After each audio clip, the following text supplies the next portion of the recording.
Bertemu kembali di Minggu Baharu rentasan berita edisi 1390. Saya Zawazi Yusof dan antara paparan utama.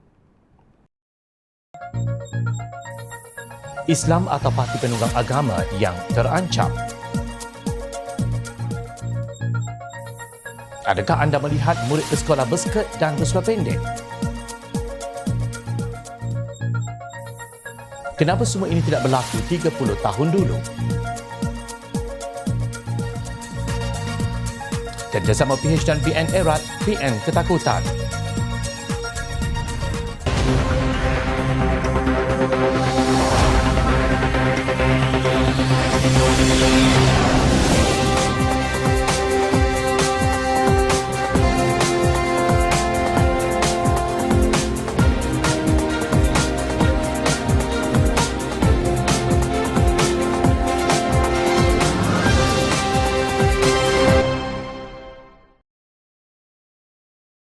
Assalamualaikum dan salam sejahtera.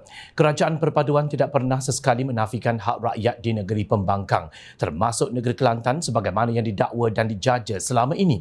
Perdana Menteri Datuk Seri Anwar Ibrahim berkata biarpun terdapat perbezaan politik daripada segi pentadbiran, namun rundingan dan perbincangan sentiasa dilakukan bagi memberi peruntukan terutama dalam soal keagamaan dan kebajikan rakyat. Rundingan yang baik antara Kerajaan Persekutuan dan Kerajaan Negeri sangat diperlukan untuk membantu rakyat. Apabila saya menjadi Perdana Menteri, saya tidak mahu zalim, nafikan hak rakyat dan membuat tuduhan palsu untuk menyumbat orang ke penjara, walaupun itu sudah saya lalui. Jadi sekarang ini kena runding molek-molek. Apa yang boleh diselesaikan, kita selesaikan. Jangan membebankan rakyat, katanya di petik media. Mengenai projek menyiapkan Masjid At-Taqwa Alor Pasir di Tumpat semalam, Perdana Menteri menyampaikan peruntukan berjumlah 7.76 juta ringgit untuk projek menyiapkan Masjid At-Taqwa Alor Pasir. Isu bekalan air dan banjir turut diutamakan kerana ia melibatkan rakyat, malah peruntukan sejumlah 103.8 juta ringgit turut disalurkan kepada golongan imam, bilal, siyak, guru takmir dan guru kelas agama dan fardu ain kafah di negeri ini. Dalam belanjawan madani, semua projek diteruskan, antaranya tadahan air, naik taraf Jalan Pak Badul ke Melur, pembinaan jambatan Palik Bang termasuk beberapa projek baharu Sungai Golo, katanya. Sementara itu, beliau memaklumkan keperluan peruntukan Sekolah Agama Rakyat SAR yang pernah dihentikan pada tahun 1999 bakal dikaji semula tanpa memilih mana-mana kelompok dan biar sama rata kerana menurutnya institusi itu ada peranan terhadap pendidikan Islam di negara ini. Sementara itu, pengerusi Pakatan Harapan PH itu juga memaklumkan Kelantan walaupun ditakbir PAS menjadi antara negeri menerima peruntukan paling besar dalam belanjawan madani. Pelik tapi benar, sebesar itu bantuan yang diberikan Kerajaan Madani kepada negeri pembangkang tetapi tetap dituduh dipinggirkan dan dianaktirikan. Tidakkah ada sekelumit rasa malu Allah kalian kepada kelibat yang bernama Anwar Ibrahim yang kalian cela sesedap rasa kalian sebelum ini? Sebelum itu, Perdana Menteri Datuk Seri Anwar Ibrahim mengumumkan peruntukan segera berjumlah 500 juta ringgit bagi projek membaik pulih kemudahan bekalan air bersih di Kelantan. Katanya walaupun peruntukan keseluruhan 1.7 bilion ringgit, namun peruntukan awal diluluskan 500 juta ringgit. Perdana Menteri berkata demikian dalam program Temu Anwar Kelantan di Universiti Malaysia Kelantan UMK Bacok semalam yang turut dihadiri lebih 5,000 penuntut institusi pengajian tinggi IPT Kelantan. Dan berkata peruntukan itu adalah hasil daripada perbincangan antara Kerajaan Persekutuan dengan Kerajaan Negeri dan terutama Menteri Besar MB Kelantan Datuk Ahmad Yaakob yang begitu berhemah dalam menyelesaikan isu bekalan air sebelum ini. Hari ini saya umum untuk air bersih walaupun peruntukan keseluruhan kita berikan 1.7 bilion ringgit untuk Kelantan. Peruntukan segera saya luluskan 500 juta ringgit tetapi mengikut saluran yang betul. Ini sebab MB kecek molek. Kalau ada MB yang sombong-sombong seperti Kedah, kamu tunggu dulu, katanya. PM juga mengingatkan agar negeri pembangkang menyelesaikan masalah rakyat secara baik dan tidak berperang mulut antara kerajaan negeri dan persekutuan. Selain Kelantan, satu lagi negeri ditakbir PAS Kedah juga menghadapi masalah bekalan air bersih. Namun tiada pertemuan MB Kedah dan PM sehingga ke hari ini kerana pihak Ketua Pentadbir Negeri itu seringkali menyerang PM daripada pelbagai sudut atau lebih mudah disebut sebagai bodoh sombong. Kasihan rakyat Kedah berembikan manusia sombong dan kaki gaduh. Akhirnya rakyat yang menanggung derita. Namun begitu, Anwar Ibrahim bukan seperti yang dijaja PAS. Kemarin beliau mengumumkan lagi bantuan sebanyak 8.9 juta ringgit bagi meningkatkan tahap dan mutu pendidikan di negeri Kedah. Katanya daripada jumlah itu sebanyak 6.4 juta ringgit diperuntukkan untuk membaik pulih dan menaik taraf kemudahan pendidikan bagi institusi pendidikan Islam termasuk sekolah kelas Al-Quran dan Fardu Ain Kafah di negeri berkenaan. Bagi negeri Kedah sahaja, Kerajaan Perpaduan telah meluluskan sejumlah RM604,180 kepada 36 institusi pendidikan Islam ini untuk tujuan kursus dan latihan guru serta bantuan pendidikan seperti meja, kerusi, almari, projektor, papan putih, kabinet buku dan sebagainya. Kerajaan Perpaduan turut akan menyumbang sejumlah 1.985 juta ringgit kepada 28 pondok, tahfiz, makhad dan sekolah agama yang berdaftar di negeri Kedah dalam usaha kita menyuburkan lagi pendidikan berteraskan Islam di negeri ini, katanya di petik bernama. Kerajaan juga katanya bersetuju meluluskan sumbangan lain iaitu 2.94 juta ringgit kepada 588 masjid qaryah di 12 daerah di seluruh negeri Kedah yang berdaftar di bawah Jabatan Hal Ehwal Agama Islam Negeri Kedah atau JHEAIK. Selain itu, PM juga mengumumkan peruntukan sebanyak 1.2 juta ringgit lagi kepada pihak Sekolah Menengah Agama Nahdah Hasanah Meleleh bagi tujuan membaik pulih sekolah itu demi Islam. Justru terang lagi kan bersuluh, kononnya Islam terancam dan menderita di bawah pentadbiran Kerajaan Madani hanyalah propaganda murahan para penunggang agama untuk mengejar kuasa. Hakikatnya yang terancam adalah parti yang memperkudakan agama, tidak lain dan tidak bukan Parti PAS. Bahang pilihan raya negeri semakin panas. Kedua-dua pihak kerajaan dan pembangkang masing-masing berteriak bahawa mereka akan menang bergaya. Sasaran mereka ialah pengundi muda yang pada pilihan raya umum ke-15 lalu didakwa memberi kemenangan kepada Gabungan Perikatan Nasional yang terdiri daripada Bersatu, PAS dan penentang hudud gerakan. Naratif bahawa Pakatan Harapan yang diterajui Datuk Seri Anwar Ibrahim akan membenarkan LGBT iaitu lesbian, gay, bisexual dan transgender dan perkahwinan sejenis iaitu lelaki dengan lelaki dan perempuan dengan perempuan bergema di sana sini. Tomahan Anwar disokong Zionis serta isu DAP Komunis dan peristiwa berdarah 13 Mei akan berulang turut dijaja untuk menyemarak api kebencian kaum sehingga selepas keputusan pilihan raya umum keluar. Paling tidak masuk akal, kononnya jika Pakatan Harapan menang pilihan raya umum ke-15, murid perempuan akan dipaksa ke sekolah tanpa tudung dan memakai skirt. Murid lelaki pula dikehendaki memakai seluar pendek. Malangnya anak-anak muda dan ibu bapa mereka pun mungkin masih dalam tadika atau belum lahir ketika berlakunya 13 Mei telah digunakan untuk menyebar dakwah berbahaya ini. Apabila kerajaan dibentuk, dikatakan pula ini kerajaan di luar tabi'i, tidak berakidah dan pemimpin kerajaan mengamalkan rasuah dan dikelilingi perasuah. Pemimpin ulama PAS yang digelar Tuan Guru oleh para walaun tanpa rasa berdosa mentakfiri pihak yang tidak sehaluan dengan pendirian politik mereka. Presiden PAS Tan Sri Abdul Hadi Awang dalam tulisannya yang bertarikh 13 Jun lalu menuduh Kerajaan Perpaduan adalah golongan mereka yang tidak beriman, tidak berakidah, tidak berakhlak, banduan, perasuah dan dikelilingi pula oleh syaitan-syaitan bisu. Timbalan Ketua Dewan Ulama PAS Ustaz Zulkifli Ismail pula mendakwa jika mahu menjadi ahli sunnah wal jamaah mesti menjadi anggota PAS. Bagaimanapun demi membawa kembali rakyat Malaysia ke jalan yang bebas daripada rasuah dan penyelewengan sama ada kuasa, wang maupun agama, Perdana Menteri ke-10 menawarkan konsep Malaysia Madani. Beliau menyeru anak muda agar cinta kepada keadilan dan kemanusiaan serta mempunyai idealisme dan sikap membenci kepura-puraan, rasuah serta penyelewengan dalam kebebasan mereka berfikir dan mengkritik. Saya menaruh harapan tinggi. Saya hanya mampu dalam keadaan negara sekarang. Dalam pengalaman lalu, perpecahan kaum, agama, rasuah yang menjadi sistemik, ketirisan. Maka saya memberikan kebebasan sepenuhnya kepada anak muda berfikir secara kritis, jangan jadi macai, jangan jadi walaun. Guna fikiran dengan baik, katanya dalam program Temu Anwar Kelantan di Universiti Malaysia Kelantan UMK Bacok baru-baru ini. Beliau menasihati anak muda agar menjauhi diri daripada menjadi alat yang dipergunakan untuk merosakkan. Kalau tidak, kita hanya menjadi alat berkakas, bersyarah, berdegar, gegak gempita, tetapi mewakili sosok yang kolot dan jumut. Kita harap anak-anak sekalian faham keperluan kita ini membawa corak pemikiran baharu, lebih bebas, lebih terbuka, tahu apa itu erti kebenaran, keadilan dan mempertahankan hak kita. Tahu masa depan negara ini dalam landasan jelas, kebebasan, kemanusiaan, hentikan kerosakan, tegas beliau. Anwar menceritakan watak tokoh ulama terkemuka dunia, almarhum Dr. Yusuf Al-Qaradawi yang dikenalinya sejak zaman mudanya ketika memimpin ABIM, iaitu Angkatan Belia Islam Malaysia, yang tidak pernah keras dalam pendekatan dakwah beliau. Jumpa dia tidak pernah menyakitkan, bawa semangat kecintaan, rahmah. Dakwahnya tidak bebal menghukum orang. Bila ada trend awal 1980-an, kafir sesama Islam, dia tulis terus, bukan tugas kita mengkafirkan, tugas kita mendakwah. Kalau baca buku dia, dialog dia di UK, di USA, dunia Arab, tidak pernah bunyi dia menolak dengan keras. Kamu tidak mahu Islam, kamu masuk neraka. Tak ikut kami, kamu sesat. Tiada langsung, jelasnya.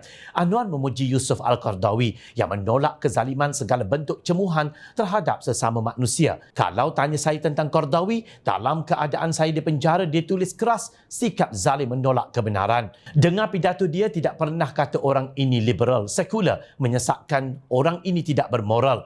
Yang dengar ini dari ulama picisan yang didokong walaun yang tidak berfikir, ujarnya. Nah, demikian akhlak ulama yang patut diteladani, bukan yang berbohong sehingga mengkafirkan orang Islam demi mencapai matlamat untuk berkuasa. Bagi anak-anak muda, lihat di sekeliling anda. Hari ini Pakatan Harapan sudah menjadi kerajaan.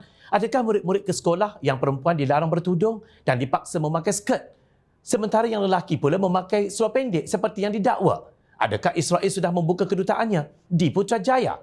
Adakah institusi agama ditutup? Solat dilarang? Raja-raja diturunkan tahta kerana komunis sudah berkuasa? Bukankah Pesuruhjaya PAS Perak, Razman Zakaria, yang memohon maaf kepada Anwar di atas fitnahnya tentang LGBT? Bangkitlah, wahai anak muda. Banyak sekali ayat-ayat daripada Al-Quran yang menyuruh kita berfikir, bukan mengikut sahaja fatwa gurunya dalam keadaan mata hati yang buta. Allah Subhanahu Wa Taala menganugerahkan akal kepada manusia untuk digunakan sebaiknya bagi mencari kebenaran agar dapat mengukuhkan keimanan dan mencela hamba-hambanya yang tidak menghargai nikmat tersebut serta melakukan kerosakan. Justru marilah kita sama-sama mendalami firman Allah Subhanahu Wa Taala dalam surah Al-Qasas ayat 77 yang bermaksud, dan tuntutlah dengan harta kekayaan yang telah dikurniakan Allah kepadamu akan pahala dan kebahagiaan hari akhirat, dan janganlah engkau melupakan bahagianmu, iaitu keperluan dan bekalanmu dari dunia, dan berbuat baiklah kepada hamba-hamba Allah sebagaimana Allah berbuat baik kepadamu dengan pemberian nikmatnya yang melimpah-limpah, dan janganlah engkau melakukan kerosakan di muka bumi. Sesungguhnya Allah tidak suka kepada orang-orang yang berbuat kerosakan. Wallahu a'lam. Kelantan akan menjadi kaya raya dan makmur jika PAS terus memerintah negeri itu dan mengeksploitasi unsur nadi bumi yang kaya. Demikian kenyataan yang dikeluarkan Timbalan Menteri Besar Kelantan, Datuk Muhammad Amar Ni Abdullah. Kerana kerajaan negeri itu sedang merangka laluan untuk melombong nadir bumi yang dianggarkan bernilai 125 bilion ringgit. Dasar untuk pengeluaran unsur nadi bumi sudah ada di peringkat Kementerian Sumber Asli, Alam Sekitar dan Perubahan Iklim yang akan diikuti oleh kerajaan negeri. Kita akan berhadapan cabaran dalam menguruskan REE. Kepakaran atau ahli profesional diperlukan, dan insya-Allah selepas pilihan raya negeri PRN kita akan susun sebaiknya pengurusan hasil bumi berkenaan.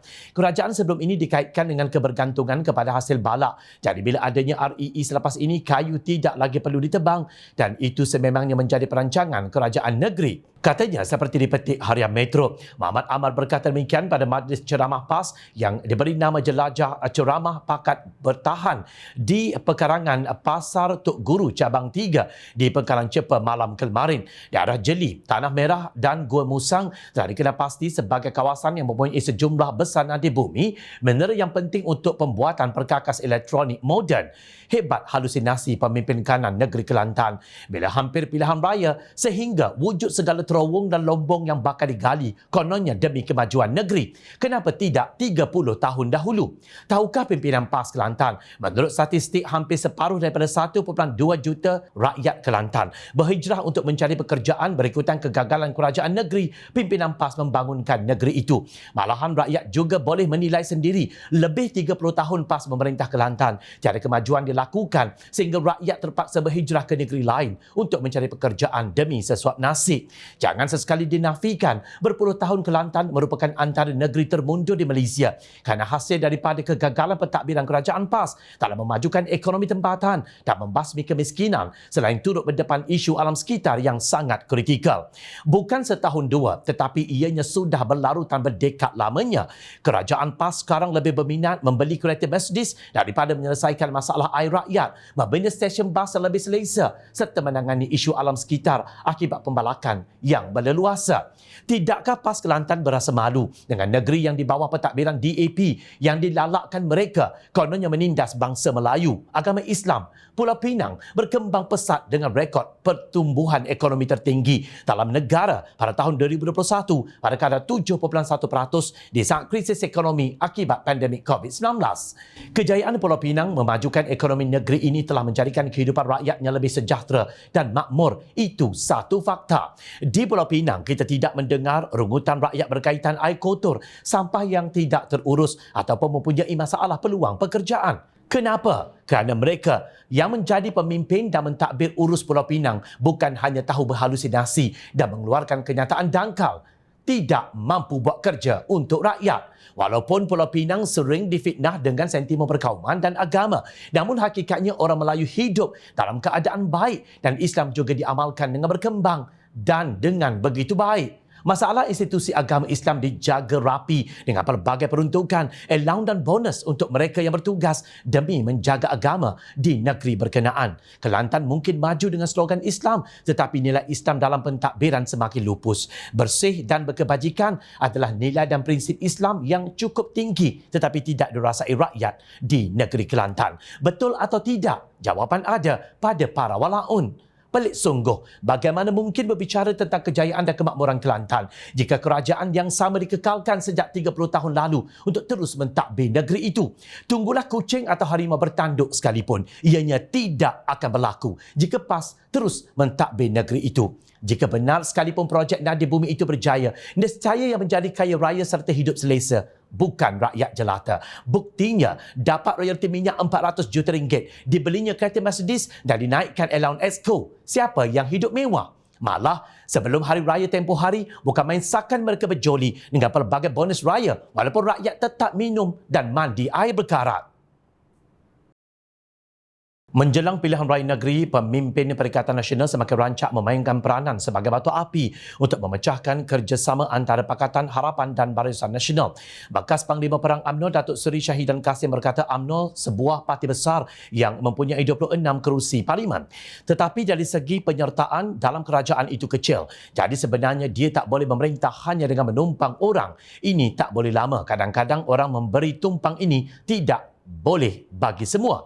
UMNO ini penumpang dengan Pakatan Harapan. Sepatutnya UMNO perlu bekerjasama dengan Perikatan Nasional, katanya seperti dipetik Malaysia Kini. Syahidan seolah-olah terkilan kerana tidak dapat menjadi menteri apabila Presiden UMNO Datuk Seri Ahmad Zahid Hamidi enggan menyertai gabungan Perikatan Nasional selepas pilihan raya umum ke-15. Manakala pemimpin-pemimpin Pakatan Harapan pula berbaik sangka menerima penyertaan UMNO BN dalam kerajaan perpaduan yang diusulkan oleh Yang di-Pertuan Agong Al-Sultan Abdullah Rayatuddin Al-Mustafa Billah Shah.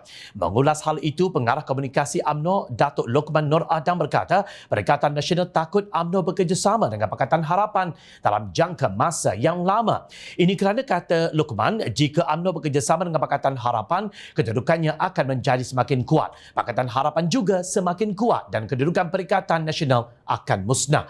Akibatnya mereka tidak akan berjaya menjatuhkan kerajaan perpaduan. Syahidan tidak dapat jadi menteri balik. Itu yang menyebabkan dia kata UMNO tak boleh lama menumpang. Kita tidak menumpang, kita bekerjasama. UMNO ini kuasa penentu bersama. Tidak ada istilah menumpang.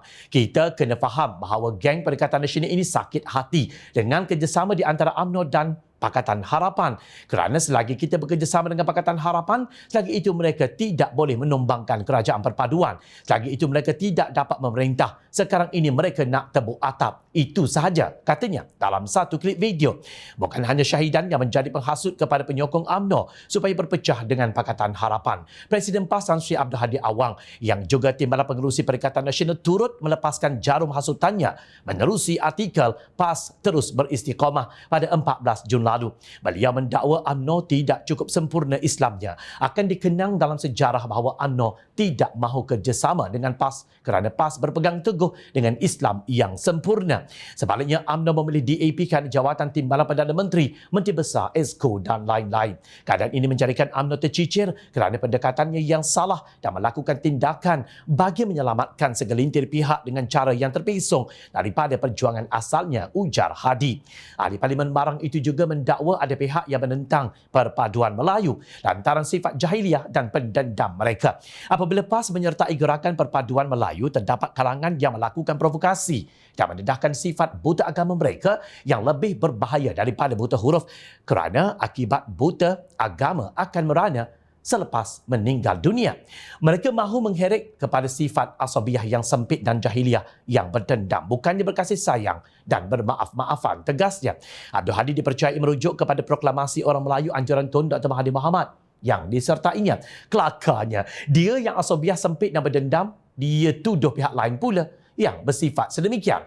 Hasrat tebuk atap ini juga tersirat menerusi kata-kata Pengerusi Perikatan Nasional Tan Sri Mahathir Yasin ketika menyeru supaya rakyat memastikan kejayaan Perikatan Nasional pada pilihan raya negeri akan datang. Keputusan PRN nanti insya-Allah akan membuka jalan kepada PN untuk kembali menerajui semula negara, katanya di Facebook. Dalam sistem demokrasi berparlimen, kemenangan pilihan raya negeri hanyalah untuk memilih ahli Dewan Undangan Negeri dan membentuk kerajaan negeri. Ia tiada kaitan dengan kedudukan kerajaan persekutuan, kecuali ada ura-ura untuk tebuk atap menerusi scheme of things seperti langkah Sheraton pada Februari 2020. Jangan sekali-kali percaya kepada pengkhianat. Ingat, rakyat sentiasa memerhati.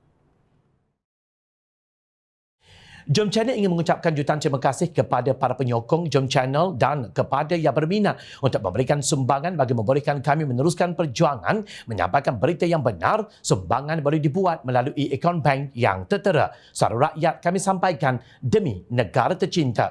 Teruskan bersama kami di Jom Channel untuk mendapatkan berita politik tanah air. Saya Zawaz Yusof. Terima kasih. Assalamualaikum. Salam sejahtera. Kita jumpa lagi.